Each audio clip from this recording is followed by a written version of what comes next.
Bismillahirrahmanirrahim. Assalamualaikum warahmatullahi wabarakatuh. Alhamdulillahi rabbil alamin, wassalatu wassalamu ala nabiyyina Muhammadin wa ala alihi wa ashabihi ajma'in. Amma ba'd. Jamaah salat maghrib yang sama-sama berbahagia, alhamdulillah kembali kita senantiasa memuji, bersyukur atas kehadirat Allah Subhanahu wa taala, di mana pada kesempatan malam hari ini kita masih bersama-sama dikumpulkan di salah satu rumahnya untuk melakukan ibadah yang mulia, salat maghrib secara berjamaah, tentunya dilanjutkan dengan ta'lim pekanan kita. Kemudian juga tentunya salawat dan taslim senantiasa kita aturkan kepada Nabi kita Muhammad sallallahu alaihi wasallam, kepada keluarganya, sahabatnya, dan tentunya kita sebagai umatnya yang istiqomah di atas sunnahnya hingga datang hari kiamat sallallahu alaihi wasallam. Ikhwas sekalian yang sama-sama berbahagia, pada kesempatan malam hari ini tentunya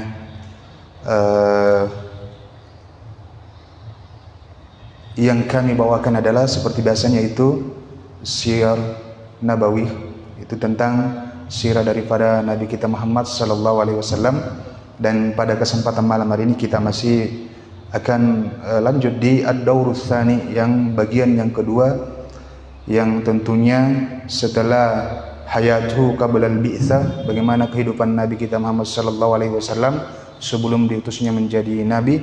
Dan sekarang kita sudah sampai di ad-daurus tsani, bad'u nuzulil wahyi, ketika awal mulanya diturunkan wahyu kepada Nabi kita Muhammad sallallahu alaihi wasallam. Dan tentunya kita akan membacakan kitab yang ringkas ini, yang tentunya meskipun ringkas, maka pada kesempatan malam ini mudah-mudahan kita bisa mengambil faedah di dalamnya. Yang pertama, bagian ke-12 di sini adalah bad'u nuzulil wahyi, ya, awal diturunkannya wahyu kepada Nabi kita Muhammad sallallahu alaihi wasallam. Yang pertama, lamma balagha arba'ina min umrihi, ketika Nabi kita Muhammad sallallahu alaihi wasallam berumur 40 tahun, ba'athahullahu basyiran wa nadhira, maka Allah Subhanahu wa taala mengutus Nabi kita Muhammad sallallahu alaihi wasallam dengan penuh basyira, untuk memberikan berita gembira, nadhira, dan juga peringatan.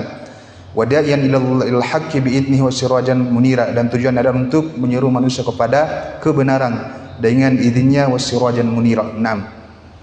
Wa qad budi'al wahyu birru'ya as-shadiqah, ini disebutkan bahwasanya wahyu itu dimulai dengan ru'ya as-shadiqah, iya, atau bisa dikatakan juga ru'ya as-salihah.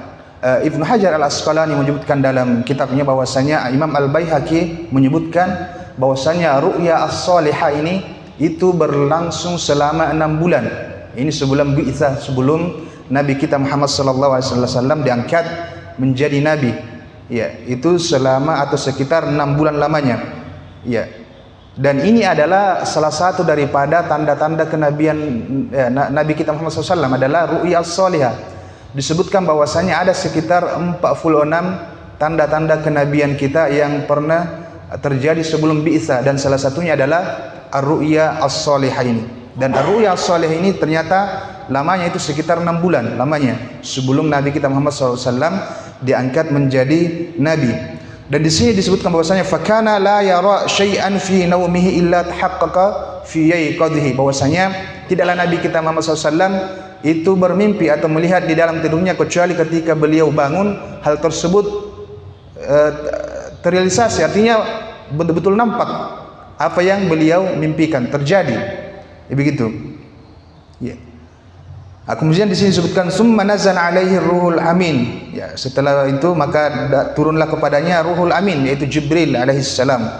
Itu malakul Jibril. Bahwa yata'abbadu fi ghairi Hira, dan Nabi kita SAW pada saat itu beribadah di dalam gua Hira. Wa 'allamahu kaifa yahdin nas ila siratal mustaqim wa yurshiduhum ila ittiba'id dinil qawim. Bagaimana Jibril alaihissalam mengajarkan kepada Nabi kita SAW bagaimana caranya memberi petunjuk ya kepada manusia ke jalan yang lurus, wa yurshiduhum ila ittiba'id dinil qayyim, dan menunjukkan mereka untuk mengikuti jalan yang lurus ini, yaitu agama Islam.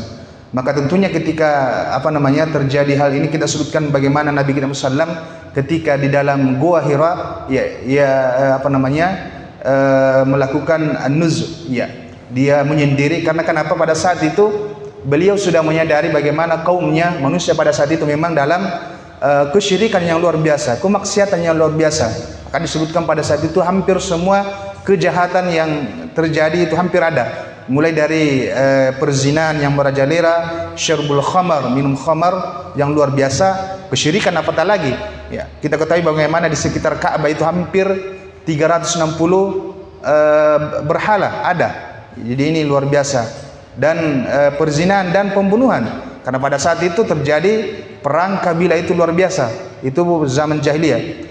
Dan memang pada saat itu salah satu yang membuat Nabi SAW untuk berta'abbad atau pergi ke Gua Hira untuk an-nuz, untuk menyendiri, untuk beribadah kepada Allah Subhanahu wa taala. Ini salah satu penyebabnya. Dan pada saat beliau melakukan hal itu rutin, dan kita sebutkan kemarin bagaimana ketika beliau membawa bekal dari keluarganya kemudian ke gua lagi, ketika habis bekalnya kembali ke keluarga kemudian kembali lagi, dan itu rutin beliau lakukan sampai pada saat ini di bulan Ramadan, maka turunlah wahyu yang pertama yang disebutkan di dalam surah Al-Alaq. Ulama kita di sini berbeda pendapat lagi, meskipun ini sudah jelas bahwasanya ayat apa yang turun pertama pada Nabi kita Muhammad sallallahu alaihi wasallam. Yang jelas yang kita ketahui adalah surah Al-Alaq. Ada khilaf ulama kita ternyata di dalamnya jamaah sekalian.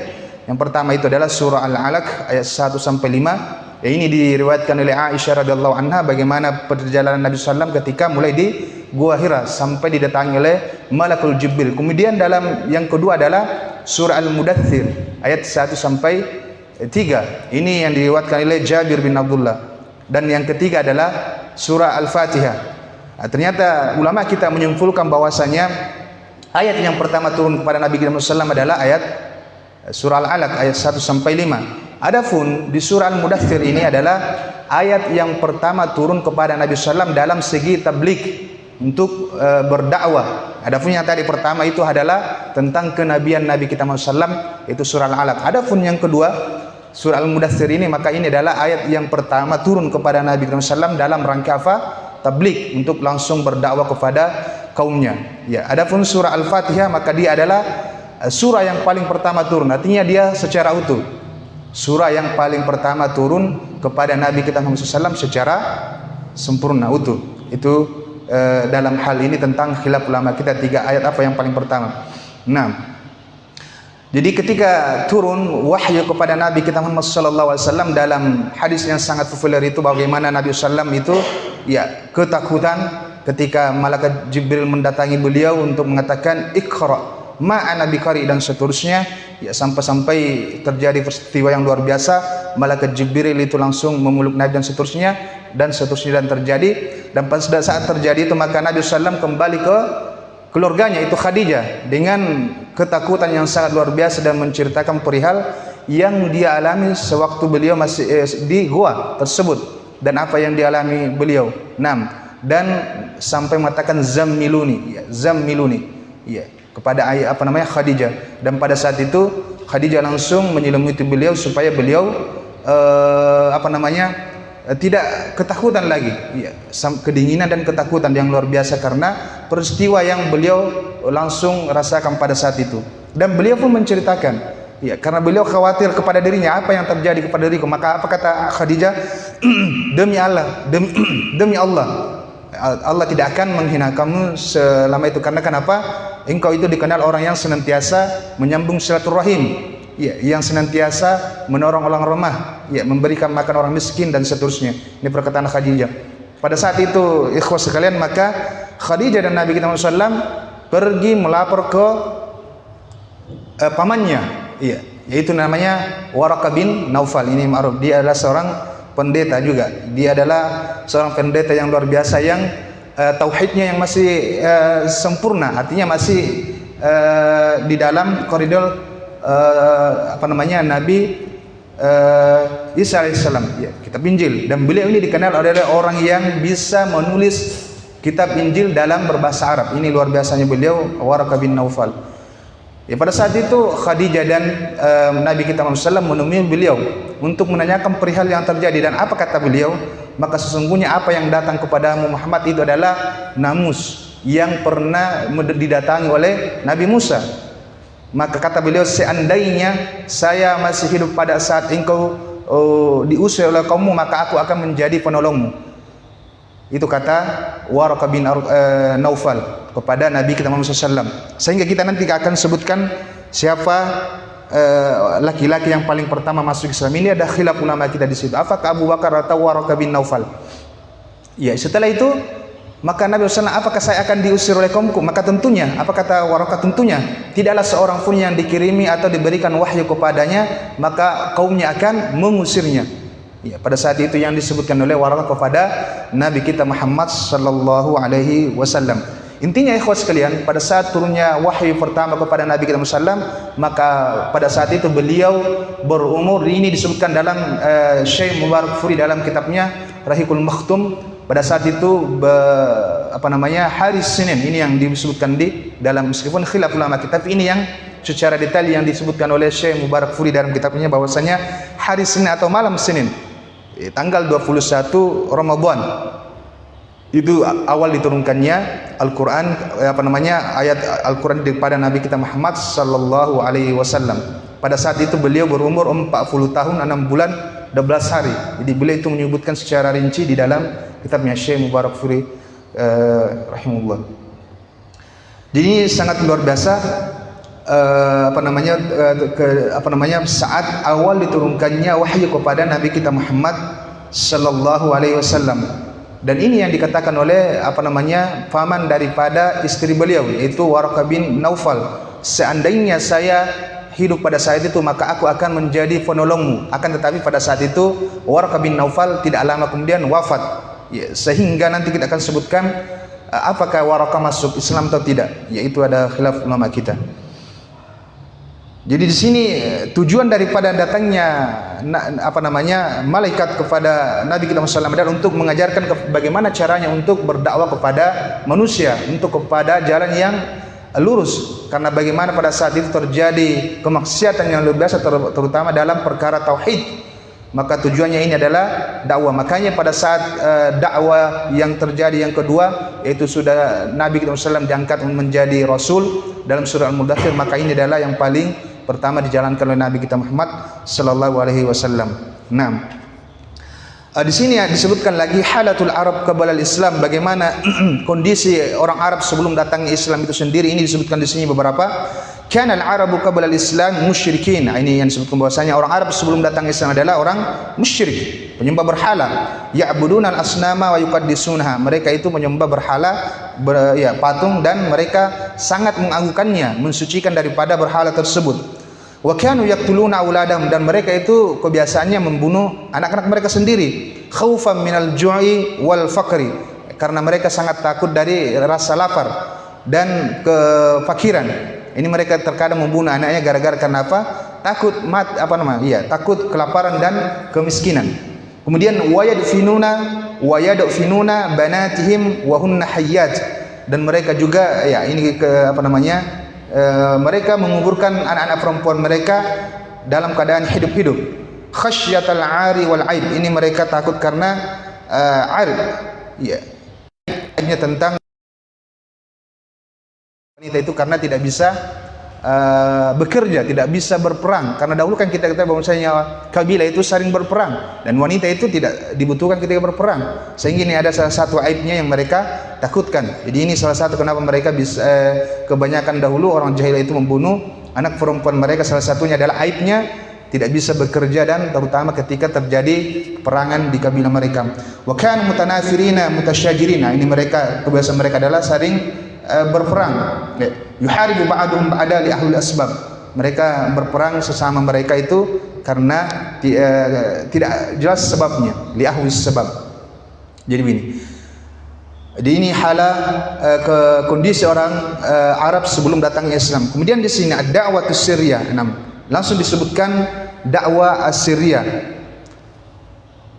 Dan di sini dakwah as-sirriyah tentunya setelah turunnya wahyu yang kedua. Sebelum kita masuk di sini ada dakwah as-sirriyah, maka setelah turunnya wahyu ikhwas kalian, maka terjadi fatratul wahyi. Namanya fatratul wahyi. Maksudnya wahyu itu terputus, tidak turun beberapa waktu lamanya. Disebutkan dalam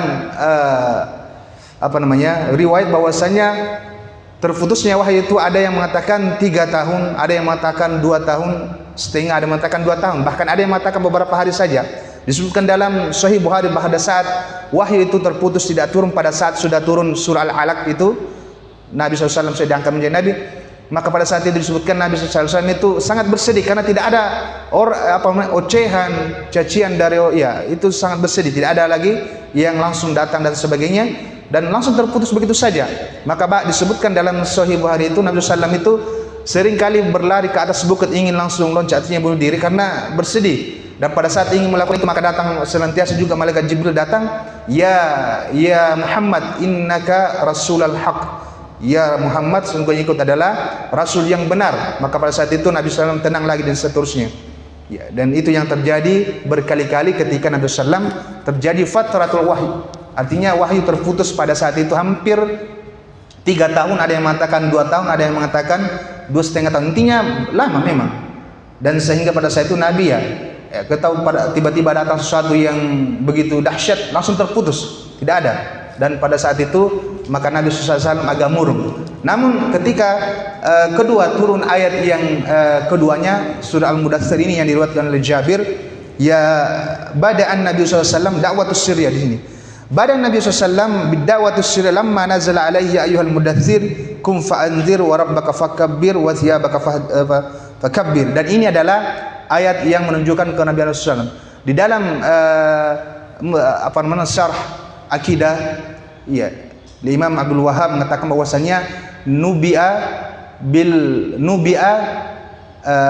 biqra wa ursila bil mudaththir. Ini kata beliau bahwasanya nubi'a biqra wa ursila bil mudaththir. Artinya Nabi kita SAW itu diangkat menjadi nabi dengan surah Al-Alaq, dan Nabi SAW itu diangkat menjadi rasul dengan surah Al-Mudaththir. Dengan surah Al-Mudaththir ketika nama kum fa'anzir wa rabbaka fakabbir, maka pada saat itu Nabi SAW sudah mengetahui bahwasanya ini sudah tugasnya beliau untuk berdakwah langsung, sudah langsung menegakkan dakwah ke kaumnya. Wa rabbaka fakabbir wa thiyabaka fatahhir. Ini ayat yang sangat populer di surah Al-Mudaththir. Maka pada saat itu tentunya Nabi SAW sudah mengetahui bahwasanya ayat ini sudah perintah kepada Nabi SAW untuk berdakwah di tengah umatnya. Sebagaimana kita sebutkan di awal tadi bahwasanya bagaimana kemaksiatan yang merajalela pada saat itu di kaumnya, mulai dari kesyirikan yang sangat luar biasa, kemaksiatan yang besar, syarbul khamar, perzinahan, pembunuhan dan sebagainya. Maka pada saat itu Nabi SAW mulai berdakwah. Maka di sini yang dakwah yang disebutkan adalah dakwatu as-sirriyah. Maka di sini disebutkan fada'a ahla baitihi. Maka beliau mulai daripada dakwanya itu dari ahli baitihi, keluarganya. Wa may yathiqu bihi min asdiqaihi. Kemudian beliau memulai juga dari teman-temannya yang mempercayainya. Yathiqu bihi min asdiqaihi alladzina ya'taqiduna sidqahu, yang mereka masih meyakini daripada kejujuran Nabi kita Muhammad sallallahu alaihi wasallam. Dan memang kalau kita ketahui dakwah sirriyah memang ini eksis kalau memang dimulai daripada orang yang kita kenal, orang yang mengenal kita, orang yang mencintai kita, orang yang mengetahui daripada akhlak kita. Dan ini yang dilakukan oleh Nabi kita Muhammad SAW, dakwah sirianya. Beliau mulai daripada aqaribihi, ya, orang-orang terdekatnya yang tentunya ya, bukan juga sekedar aqaribihi, tapi orang yang mencintainya dan mempercayai daripada kejujuran Nabi kita Muhammad sallallahu alaihi wasallam.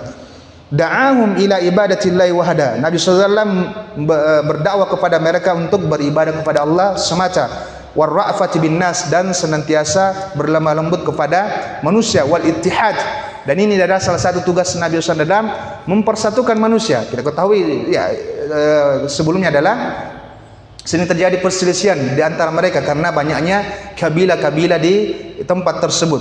Wa tarkil harb, dan salah satu tujuan Nabi adalah untuk meninggalkan daripada peperangan perselisihan di antara mereka. Wa qad bada'a bid-da'wati sirriyah. Nah, ini dimulai bahwasanya Nabi SAW memulai dakwah sirrinya khaufan min mufaja'atin nas. Tujuannya adalah karena jangan sampai ini langsung tiba-tiba mengagetkan manusia. Ya, langsung diberikan ya, makanya secara sirian tujuannya adalah supaya orang tidak kaget. Ya. Mufajatin nas bi amrin lam ya'rifuhu. Ya, jangan sampai kita mengagetkan manusia perkara yang mereka belum ketahui. Walam yasma'u bihi min qabl, dan hal tersebut juga tidak didengarkan sebelumnya. Makanya Nabi SAW mengambil jalan dulu Syria secara sembunyi-sembunyi, tidak langsung terang-terangan. Dan ini adalah manhaj dakwah yang sangat luar biasa yang tentunya bisa kita ambil jamaah sekalian. Jadi itu dakwah Nabi SAW di awal Islam, disebarkannya Islam. Dan dakwah Syria ini, ikhwas sekalian, meskipun disebutkan di sini nanti, ya, dakwah Syria itu berlangsung selama 3 tahun. Meskipun disebutkan di riwayat yang lain itu ada 4 tahun. Ya, lumayan lama. Luar biasa lamanya 3 tahun. Dakwah secara sembunyi-sembunyi yang disebutkan dalam riwayat itu hanya dari rumah ke rumah. Itu pun juga tidak diketahui, dan itu berlangsung di malam hari, bukan siang hari. Ya, karena di malam hari itu orang sudah lelap. Karena di siang harinya orang bekerja keras sehingga ketika malam harinya sudah terlelap. Dan tujuannya juga ini adalah supaya terhindar dari orang-orang yang tidak yang benci dengan dakwah Nabi SAW. Dan tentunya pada saat Syria ini agama Islam tersebut itu belum terlalu tersebar, hanya beberapa kalangan saja. Ya, sehingga memang kehati-hatian Nabi SAW ketika berdakwah pada saat itu sangat luar biasa. Makanya ketika disebutkan dalam riwayat yang lain bagaimana al-adza, cacian dari orang-orang yang tidak suka dengan Islam luar biasa ketika berlangsung daripada dakwah Syria ini. Meskipun Syria, tetapi nanti akan didengar atau dikenal oleh orang-orang yang benci dengan Islam itu sendiri. Kemudian di sini awwalul mu'minin. Nah, ini disebutkan di sini ikhwas sekalian bahwasanya orang yang paling pertama beriman. Di sini awwalu man amana bihi minan nisa'i Khadijah. Ini tentunya kita ketahui bahwasanya orang yang paling pertama beriman tentang kenabian Nabi kita SAW adalah dari perempuan adalah Khadijah. Karena memang pada saat Nabi SAW dapat wahyu di Gua, maka kembali ke keluarganya, dan pada saat itu Khadijah radhiyallahu anha yang langsung mendengarkan cerita beliau dan beliau langsung membenarkannya. Wa kanat ta'taqidu sidqa risalati, dan beliau yaitu Khadijah sangat meyakini daripada kebenaran risalah kenabian Nabi SAW, lima zahara laha min alamati ad-dallati ala nubuwati, yang menunjukkan daripada alamat-alamat kenubuan Nabi kita Muhammad SAW sebelumnya. Mundu safaratihi ma khadimha Maisarah. Tentunya ini sebenarnya Khadijah sudah meyakini daripada kenabian kita itu, itu sebelum beliau diturunkannya wahyu. Tapi mulai ketika ada tanda-tanda kenabian itu, ketika beliau diutus bersama dengan pembantunya Maisarah untuk berdagang, dan memang ada tanda-tanda kenabian yang beliau dapatkan pada saat itu, dan itu diceritakan oleh Maisarah sendiri. 6. Kemudian di sini wa awwalu man amana bihi minar rijal Abu Bakar. Ini disebutkan di sini orang yang paling pertama beriman dari laki-laki adalah Abu Bakar As-Siddiq. Tapi khilaf ulama kita di sini, ikhwas sekalian, ada yang mengatakan juga adalah yang kita sebutkan tadi, Waraqah bin Naufal. Ini laki-laki yang memang kalau memang betul yang karena pada saat itu Khadijah bersama dengan Nabi SAW langsung berangkat ke Waraqah bin Naufal. Kalau memang betul ini maka memang Waraqah. Disebutkan dalam perkataan itu yang kita katakan tadi bahwasanya seandainya saya masih hidup pada saat engkau diusir oleh kaummu, maka aku akan menjadi penolong. Di sini ulama kita berpendapat bahwasanya ini perkataan Waraqah menunjukkan bahwasanya beliau masuk ke dalam Islam. Belum lagi hadis Nabi kita SAW dalam Mustadrak Hakim mengatakan bahwasanya la tasubbu Waraqah bin Naufal fa inna lahu jannatun au jannatain. Bahwasanya janganlah kalian mencela Waraqah bin Naufal karena sesungguhnya itu dia mendapatkan satu taman atau dua taman di dalam surga. Ini menunjukkan bahwasanya beliau itu masuk Islam meskipun beliau wafat sebelum mengamalkan Islam. Karena kenapa? Ya, memang pada saat Nabi SAW mengabarkan hal itu, beliau sudah sangat tua, beliau sudah buta dan memang umurnya sudah agak tua sehingga Islam belum tersebar pada saat itu. Bahkan dakwah Syria saja belum masuk. Karena kita katakan tadi dakwah Syria itu berjalan setelah 3 tahun. Ada fatar kan? Ada fatar hampir 2 tahun atau 3 sampai 3 tahun lamanya.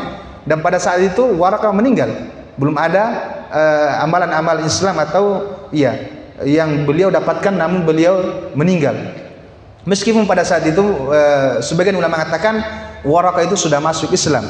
Ya, seandainya memang Waraqah tidak masuk Islam dan beliau tetap akan masuk surga karena beliau masih tauhidnya masih sempurna, masih bukan kesyirikan karena masih mengikuti Nabi yang sebelumnya.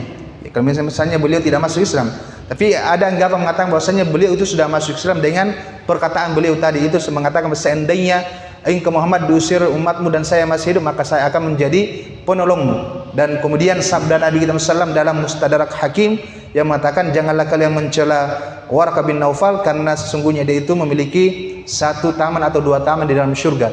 Ini 2 dalil yang diambil oleh ulama kita sehingga mengatakan orang yang laki-laki yang pertama masuk Islam adalah Waraqah bin Naufal. Dan adapun Abu Bakar, beliau mengatakan bahwasanya laki-laki yang pertama masuk Islam yang dari segi apa? Tabligh, yang berdakwah. Karena Abu Bakar ketika masuk Islam beliau langsung juga berdakwah menjadi dai. Ya, meskipun di sini disebutkan wa awwalu man amana bihi minar rijal Abu Bakar, dan yang paling pertama beriman dari kalangan laki-laki adalah Abu Bakar. Ya, memang Abu Bakar karena Abu Bakar langsung yang berdakwah, as-siddiq. Wa kana sadiquhu qabla ba'itsah, dan bahwasanya Abu Bakar ini adalah teman Nabi SAW qabla ba'itsah dan memang seumuran. Ya, hanya beda 2 tahun disebutkan dalam riwayat. Ketika Nabi SAW diangkat menjadi Nabi 40 tahun, maka pada saat itu Abu Bakar sekitar 38 tahun umurnya. Nah, walam yahad alaihi kadiban, dan belum pernah dikabarkan bahwasanya Abu Bakar itu adalah pernah kadib, pernah berdusta, tidak pernah. Ya, wa Zaid bin Harisah, ini juga salah satu sahabat yang paling pertama masuk Islam dari kalangan laki-laki, Zaid bin Harisah. Wa kana mamlukun Nabi sallallahu, ini adalah sahabat abd, ya, pembantu atau budak daripada Nabi kita sallallahu, fa'ataqahu, akan tetapi beliau merdekakan, ya, Zaid bin Harisah. Ini kana mamlukun Nabi, ini abdan lin Nabi sallallahu, fa'ataqahu, kemudian Nabi sallallahu memerdekakannya. Wa awwalu man amana bihi minas subyan, dan kemudian yang paling pertama beriman kepada Nabi SAW, mengikuti Nabi SAW dari anak-anak adalah Ali bin Abi Thalib, Wa kana rabibar Rasul. Ya, kalau di sini dikatakan Rabib, sebenarnya Rabib ini kalau diartikan itu dia anak tiri laki-laki, ya, Rabibah anak tiri perempuan. Tapi bisa Rabib itu bisa dikatakan anak angkat, ya, anak angkat. Bisa dikatakan wa kana rabibar Rasul, dan Ali bin Abi Thalib adalah bisa dikatakan anak angkat daripada Nabi Muhammad SAW. Wa qad da'a Abu Bakrin may yuhibbu wa yuhibbu, dan ini ya, bagaimana keulekan daripada Abu Bakar radhiyallahu anhu, ya, keutamaan beliau bahwasanya setelah beliau beriman dan meyakini kenabian Nabi SAW dan juga mendapatkan dakwah dari Nabi SAW, wa qad da'a Abu Bakar may yuhibbu wa yuhibbu. Abu Bakar ini langsung berdakwah kepada orang-orang yang dia cintai, dan begitu pula orang yang juga dia cintai Abu Bakar. Sebagaimana kita katakan tadi bahwasanya salah satu wasilah ketika dakwah Syria adalah pasti orang yang terdekat kita, yang kita ketahui, yang kita cintai, dan orang yang mencintai kita. Dan itu yang terjadi di zaman Nabi SAW dan sahabatnya Abu Bakar. Fa'ajabahu jam'un katsirun, dan ada yang banyak dari kalangan orang-orang terdekat Abu Bakar itu menerima Islam tersebut. Minhum, salah satunya adalah Utsman bin Affan. Ya, dari dakwah tangan Abu Bakar ini ternyata sahabat yang mulia itu adalah Utsman bin Affan juga masuk ke dalam Islam. Salisul Khulafaur Rasyidin, ini adalah khalifah yang ketiga. Wa Zubair bin Awam, ini Zubair bin Awam juga masuk ke dalam Islam lewat tangan Abu Bakar radhiyallahu anhu. Sehingga memang salah satu sahabat yang mulia ini adalah Abu Bakar ya. Dan ini adalah disebutkan oleh Nabi kita Muhammad SAW. Bagaimana seorang sahabat Abu Bakar ini langsung menerima dan meyakini daripada kenabian Nabi kita Muhammad SAW. Disebutkan bahwasanya ketika Nabi SAW diangkat menjadi Nabi, ada sebagian sahabat yang ragu pada saat itu. Ya, mereka tidak langsung menerima bahwasanya Nabi Muhammad SAW ini langsung dia Nabi. Akan tetapi disebutkan Abu Bakar ini tidak langsung saja menerima daripada apa yang disebutkan oleh Nabi SAW. Bahkan Nabi SAW disebutkan dalam riwayat bahwasanya fa'aratul Islam ala ahadin. Ya. Bahwasanya saya memberikan atau menawarkan Islam kepada seorang dan semuanya ragu illa Abu Bakar, kecuali Abu Bakar yang tidak ragu. Disebutkan lagi dalam riwayat dalam Sahih Muslim mengatakan bahwasanya ketika orang-orang itu menarik sapi, ini perumpamaan disebut oleh Nabi SAW. Ketika orang-orang itu membawa sapi dan dia mengangkat memberikan beban di atas punggung sapi, maka sapi itu berbicara. Sesungguhnya ini aku bukan ini pekerjaanku, bahasanya begitu di bahasa kita. Sesungguhnya ini bukan pekerjaanku membawa tunggangan, akan tetapi pekerjaanku itu di pertanian. Apa kata manusia pada saat itu? Nabi SAW bersabda, Subhanallah, abaqaratu atakallam, apakah ada sapi yang berbicara? Ini permisalan Nabi SAW. Apa kata Nabi SAW? Fa inni umina bihi wa Abu Bakar wa Umar. Bahwasanya aku beriman kepada hal tersebut dan Abu Bakar dan Umar. Di sini menunjukkan bahwasanya ketika Nabi SAW mengatakan ada sapi yang berbicara dan tidak ada manusia yang membenarkan pada saat itu kecuali siapa? Abu Bakar dan Umar. Ini menunjukkan bagaimana keistimewaan daripada seorang Abu Bakar yang apa yang dikatakan oleh Nabi SAW langsung saja membenarkan pada saat itu. Dan ini luar biasa. Dan bagaimana beliau langsung menerima Islam dan beliau menjadi kaki tangan. Makanya Abu Bakar di sini disebutkan wa kana afifan sikhiyan. Beliau ini adalah orang yang paling murah hati, sikhiyan, dermawan. Ya, lidzalika kana li Rasulullah SAW bimanzilatil wazir. Karena Abu Bakar ini itu kalau dikatakan untuk Nabi SAW adalah sebagai wazir. Wazir ini bisa disebutkan sebagai menteri, bisa dikatakan sebagai sekretaris.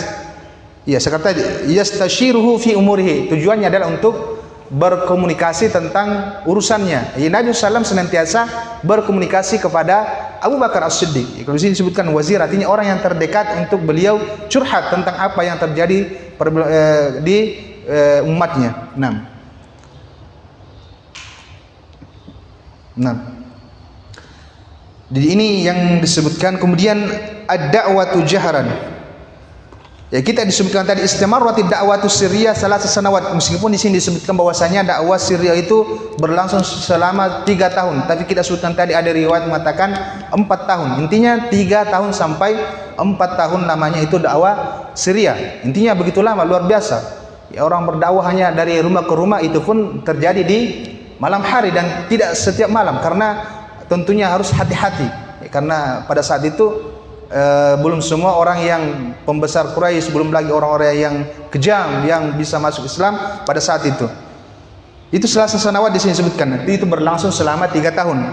Ajaba fi athna'iha katsirun minal asyraf. Pada saat 3 tahun dakwah Syria ini, banyak dari karangan orang-orang yang mulia di karangan Quraisy itu menjawab daripada Islam ini, wal mawali, ya, orang-orang yang luar biasa pada saat itu menjawab daripada Islam ini.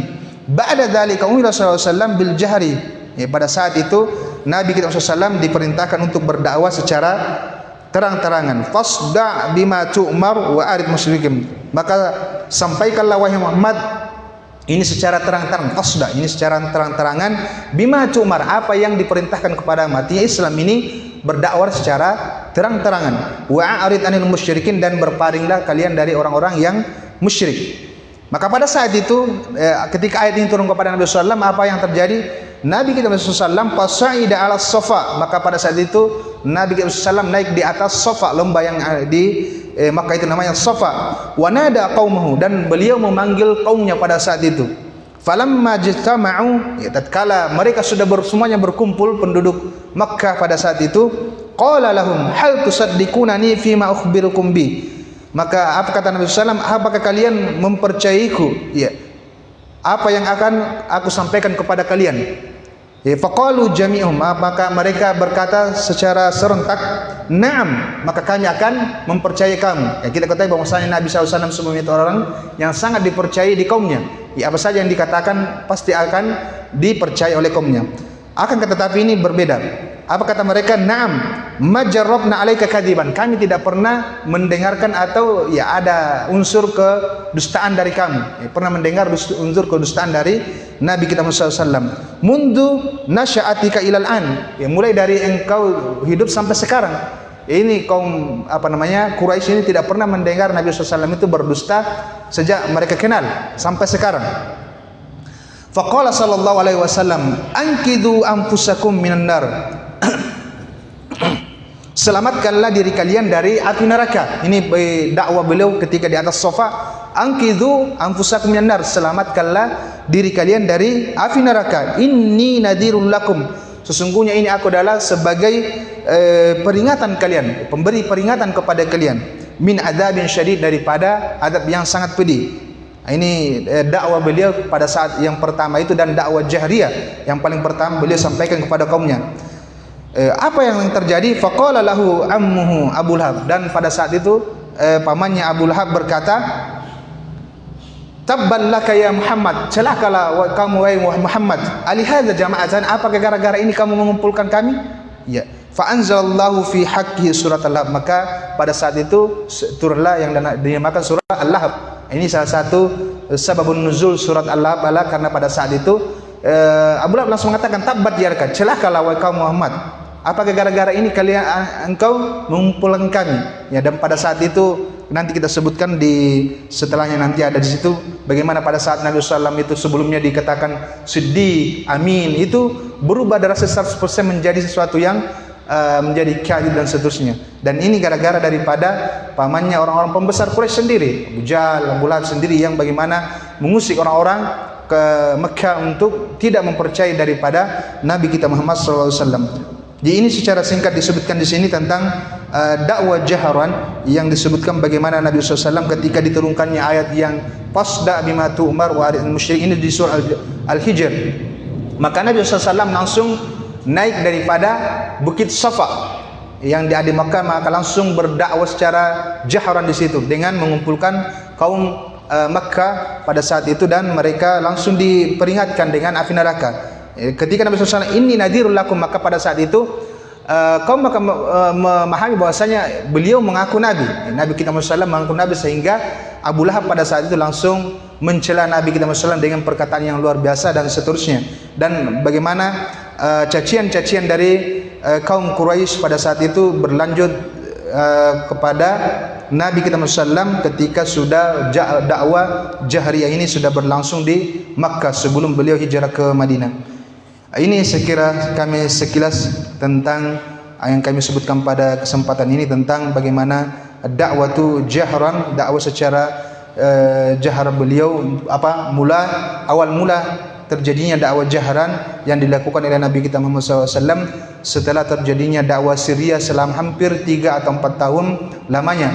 Kemudian Nabi SAW diberikan tanda-tanda oleh Allah Subhanahu Wa Taala dengan ayat fasda bima tu'marun wa arid musyrikin, maka Nabi kita Muhammad SAW langsung memulai dakwah beliau dengan dakwah jaharan, dengan mengumpulkan kaum Quraisy pada saat itu, terutama secara umum kaum Mekah pada saat itu, untuk mengajak mereka masuk ke dalam Islam yang tentunya pada saat itu belum dikenal oleh kaum Makkah pada saat itu. Nah, ini kami kira yang kami sampaikan mudah-mudahan bisa dipahami. Tentunya ini adalah khulasa, ini ringkasan daripada sirah Nabi kita Muhammad SAW, dan ada sedikit tambahannya, meskipun itu kita katakan memang sirah Nabawi agak sulit karena ada khilaf-khilaf di dalamnya, mulai dari tentang tanggalnya atau jumlah daripada orang itu terkadang berbeda. Makanya di Rahiqul Makhtum itu yang di Syekh Mubarak Furi itu sangat luar biasa, beliau sebutkan secara detail daripada umurnya, kapan waktunya, dan memang itu butuh orang-orang yang sangat luar biasa untuk mendalami daripada sirah daripada Nabi kita Muhammad SAW, karena adanya banyak perselisihan dari segi jumlahnya, terkadang waktunya juga berbeda, dan berapa orangnya dan seterusnya. Meskipun begitu memang perlu secara rinci untuk mempelajari daripada dan marja, ya mengkaji buku-buku yang lain supaya bisa kaitkan yang mana sebanyak yang lebih rajih, yang lebih kuat yang terjadi pada saat itu. Nah, ini kami kira hada wa sallallahu ala nabiyina Muhammadin wa ala alihi wa sahbihi wasallam. Assalamualaikum warahmatullahi wabarakatuh. Waalaikumsalam.